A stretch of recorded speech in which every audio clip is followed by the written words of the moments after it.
aqui o escritório do náufrago de Ribeirão Preto, Luiz Lunardi. Eu falei para as meninas, eu vou lá, mas ele não pode saber. Você é náufrago. Sou náufrago. Mas antes, nós vamos começar com a história que você praticava caça submarina. 10 anos, durante 10 anos. Durante 10 anos. Começou quando, Luiz? Década de 50. Nós temos história da nossa caça submarina na década de 50. E você começou com quantos anos você tinha nessa época? 23, 24 anos, por aí. E você já era casado? Eu casei com 22 anos. E você praticava caça onde? Eu sou paulistano, sou paulistano de nascimento, sou ribeirão-pretano de coração, mas sou paulistano de nascimento. Morava em São Paulo e me apaixonei pela pesca submarina, pela caça submarina. Foram 10 anos de caça submarina. E você ia para o Guarujá? A história é mais ou menos assim. Vamos falar de 1959, que foi um ano decisivo dentro do meu contexto de 10 anos de caça submarina. Nós saímos à noite de São Paulo, chegávamos no pontão do Guarujá, tipo 11 horas da noite, o nosso barco já estava esperando, caçávamos o dia todo, permanecíamos à noite, no domingo a gente caçava até meio-dia voltava para o Guarujá, onde chegava à noite, e a nossa diversão, chegando no Guarujá por 10, 11 horas da noite, era botar os peixes no carro e ir para São Paulo, acordar os amigos para botar um peixinho de presente na porta da casa deles. Caça submarina é um esporte que você, com o tempo, você evolui na sua qualificação como caçador. A busca do caçador é sempre pelo melhor, pelo maior produto, etc.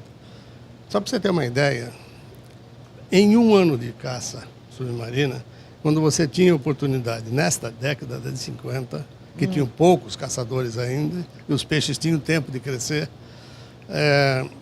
quando num ano você conseguia matar um mero na casa dos 200 quilos, você estava com o ano realizado. Esta foto que você se refere, você vai ver, em uma manhã nós matamos 6. E vamos falar a história do náufrago. Vocês saíram um dia para caçar, quantos amigos? Mas foi no dia de finados de 1959. Nesse dia, pelo fato de ser finados, eu não fui caçar. Eu levei comigo 2 amigos que ainda não haviam tido a oportunidade de andar no alto mar e ver assistir um pouquinho daquilo que a gente fazia. Sei.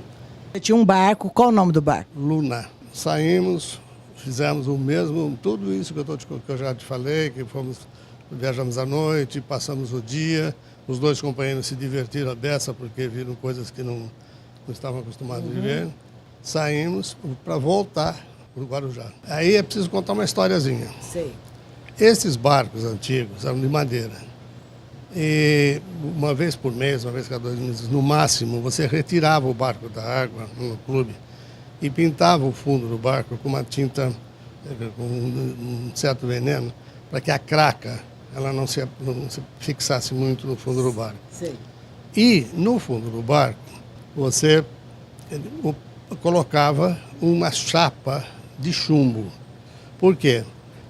Uma hélice no mar, na água salgada, ela girando 2.000, 3.000, 4.000 rotações, ela forma eletrólise. A eletrólise é uma eletricidade que ataca o metal. E a hélice do barco é bronze. Então, se não tiver o chumbo para ser atacado na frente do bronze, ele pode atacar a hélice do barco, e foi o que aconteceu. E nós ficamos em 4 pessoas no mar, a 60 quilômetros da costa, tipo 7h30 da manhã. Um não sabia nadar. 2 não sabia nadar. não sabiam nadar. No barco, quando você usava para caçar, um pequeno barco, uma pessoa que era o marinheiro acompanhava você, você mergulhava, pegava o peixe e tal. Isso era o suporte que nós tínhamos. Então, os 2 que não sabiam nadar foram para esse barco. Foram 12 horas de água. Nossa. Nós tivemos esse acidente às 7h30 da manhã.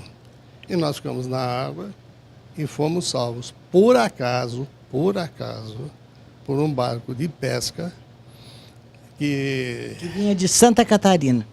que depois que nos salvaram, vinha de Santa Catarina, levando uma carga de camarões para São Sebastião do Rio de Janeiro. Uhum. Tinha um que ia fazer bodas de prata aquele dia. Prata, E ele chorava, domingo do choro, ele chorava porque ele disse que tinha comprado um anel para dar para a mulher dele, boda de prata, e não ia, porque ia morrer. Lá pelas 5 horas da tarde, esse barco, apareceu do nada, e a gente tinha a impressão que esse barco vinha em nossa direção. Ele veio, mas não em cima da gente, e passou pela gente. Passou ao nosso lado, não viu, tu nos viu sair, passou. Você não imagina o que isso é de emoção que isso tocava.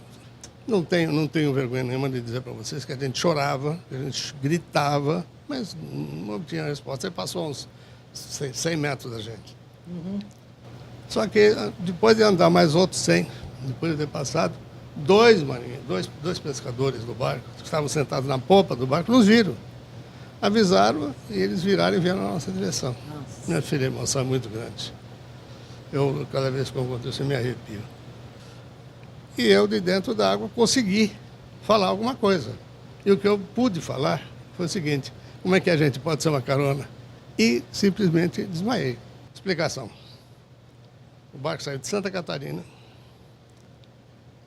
ia para onde? Para São Sebastião do Rio de Janeiro. E sabe como era o nome do barco? Santa Maria.